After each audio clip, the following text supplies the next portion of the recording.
Hey y'all, this is Jacob Robinson. I just want to do a quick crappie fishing report from Lake Wedowee. Today is Sunday, November the 10th. So I've been doing crappie trips the last month. I've pretty much had one every weekend. I had one this morning. Things are finally starting to change up a little bit, so I just kind of want to give a rundown. So first things first, this morning, you can tell, got my minnow bucket. These bad boys right here, that's what we've been using pretty heavily. So the way that I've got that set up, I just use like a little 5-foot rod, little gold hook, got my split shot about a foot above the line, and we've been dropping minnows down, using about 6 to 10 pound line. I've been using my live scope a lot, trying to get out in open water, standing timber, brush piles, boat docks, just kind of trying a whole bunch of different stuff. The past month, the fish have been down pretty deep. We caught a lot of crappie in about 25 to even 30 foot of water.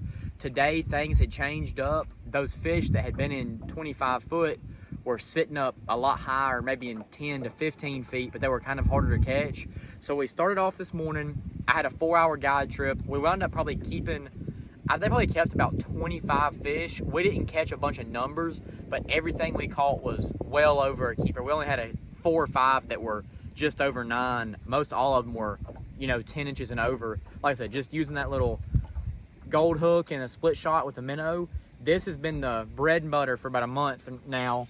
And today I mixed it up on those shallower fish. So this was those that were sitting in about 10 foot or less.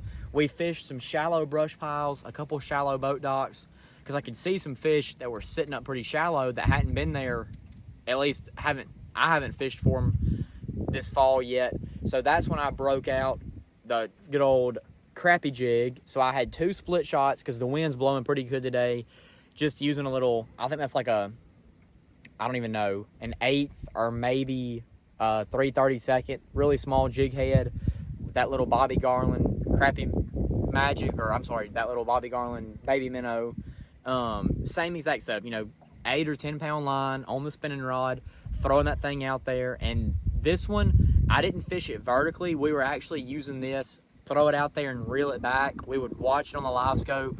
We probably only caught 7 or 8 doing this today, but we caught some nice ones doing it. We didn't start doing this till later in the day. We kind of went to the deeper places first and then fished with this later. But like I said, crappie fishing at Wedowee, it's been really good the last month. Today, it started to get a little bit slower. I think they're finally about to make that shift from their fall pattern to where they kind of set up in the wintertime. I've seen a lot of crappie this weekend sitting up real high in the water column, just out in the middle of pockets, out in the middle of the river. So they're kind of starting to make that transition from fall to winter. Water temp is about 67, 68 degrees. That's what it's been since, I guess, Friday. Friday, it's been about 67, 68. Yesterday it was 70 degrees. Today it's dropped a little bit, but you can see it's cloudy, windy, overcast day, so the water hadn't gotten all that warm. Like I said, middle of November, fishing report. It's been pretty good. I think it's about to get kind of tough for a couple weeks, and then once we get back into wintertime, it should pick back up. But like I said, if you're crappie fishing at Lake Wedowee right now, I would have a minnow and a little jig head, get you some live bait, and go drop down there and hold on, and hopefully it'll get you some nice slabs. But like I said, that's my fishing report. If y'all got any questions or comments, just leave them for me below and I'll try to get back to you. Thanks for watching.